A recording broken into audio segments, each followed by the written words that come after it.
मैं ईश्वर से प्रार्थना करता हूँ कि सुंदर सुप्रभात में आप सभी के मन में सुंदर विचार जागृत हों।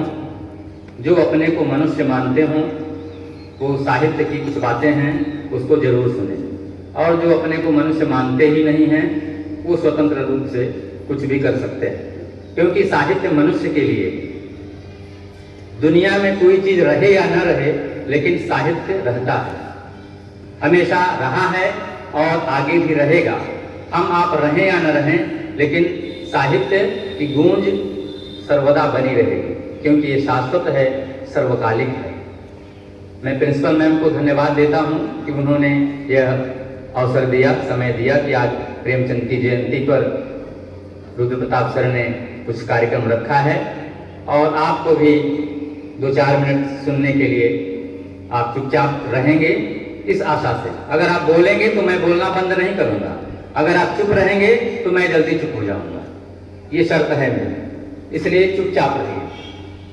प्रेमचंद के बारे में कहा बच्चे ने भी बताया और सर ने भी बताया, आप लोग भी पढ़ते रहते हैं। मैं एक प्रसंग बताना चाहता हूं कि जब भी प्रेमचंद का नाम आता है उनके साथ मुंशी प्रेमचंद जुड़ जाता है। उनके खानदान में कोई मुंशी नहीं था, वे भी मुंशी नहीं थे, फिर भी मुंशी प्रेमचंद ही जाने जाते हैं। इस बात का रहस्य कैसे खुला? मिर्जापुर में ही हिंदी गौरव डॉक्टर भवदेव पांडे के यहाँ शाम को मिर्जापुर के साहित्यकार बैठा करते थे।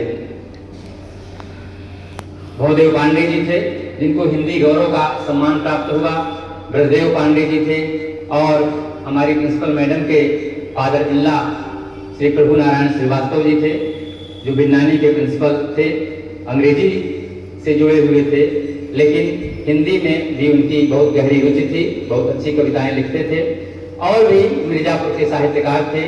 शाम को प्रेमचंद जयंती पर चर्चा हो रही थी।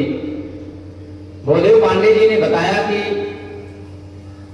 प्रेमचंद ही थे, लेकिन उनके साथ मुंशी जुड़ गया। कब से जुड़ गया और आज भी जुड़ा हुआ है, और शायद ऐसा जुड़ाव है कि प्रेमचंद बिना मुंशी की उपाधि के अधूरे रह जाते हैं।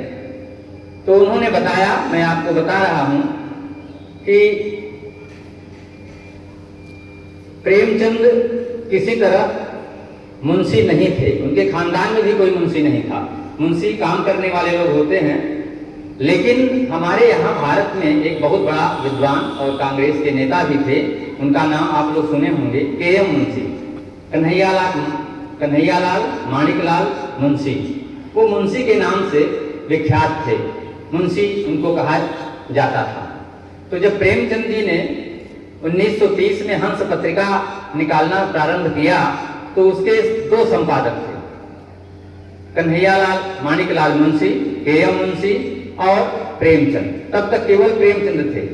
प्रेमचंद कैसे हुए? इनका नाम तो धनपत राय श्रीवास्तव था, उर्दू में लिखते थे नवाब राय के नाम से, लेकिन जब इनका पहला कहानी संग्रह आया सोजे वतन, तो ब्रिटिश सरकार के खिलाफ था, बहुत सारी बातें उसमें थी, तो उसको जब्त कर दिया सरकार ने। और उस समय जमाना समाचार पत्र निकलता था कानपुर से, तो जमाना के संपादक थे दया नारायण निगम जी, उन्होंने कहा कि ऐसा है कि तुम प्रेमचंद के नाम से लिखो, और तब से इनका नाम प्रेमचंद हो गया। तो प्रेमचंद भी कहीं से नाम आ गया और मुंशी भी आया, तो जो 2 संपादक का नाम लिखा जाता था पत्रिका में, के.एम. मुंशी और प्रेमचंद। धीरे धीरे क्या हुआ कि के.एम. मुंशी का मुंशी रह गया, और मुंशी के बाद कॉमा लगा करके प्रेमचंद लिखा जाने लगा। लेकिन बीच में कब ऐसा हो गया कि मुंशी के बाद कॉमा हट गया और मुंशी प्रेमचंद लिखा जाने लगा। तो मुंशी प्रेमचंद एक व्यक्ति हो गए, के.एम. मुंशी भी नहीं रहे और मुंशी प्रेमचंद भी नहीं रहे, लेकिन मुंशी प्रेमचंद लेखक के रूप में, साहित्यकार के रूप में, कथानायक के रूप में आज भी मौजूद हैं।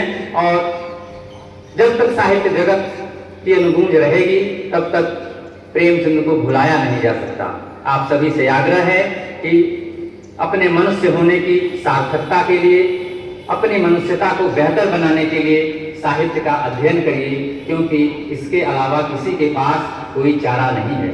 आज अध्यापक खड़े होकर के आपसे भीख मांगता है, अपना रोना रोता है कि बच्चों साहित्य पढ़ो, साहित्य पढ़ो। अगर साहित्य पढ़ोगे तभी दुनिया बेहतर हो पाएगी, अन्यथा जो हिंसा, बलात्कार, फरेब, लूटपाट मची हुई है, इससे निजात दिलाने के लिए और कोई रास्ता नहीं है। हथियार कुछ नहीं कर सकते, अगर करेगी तो केवल कलम करेगी, केवल साहित्य करेगा। जय हिंद, धन्यवाद।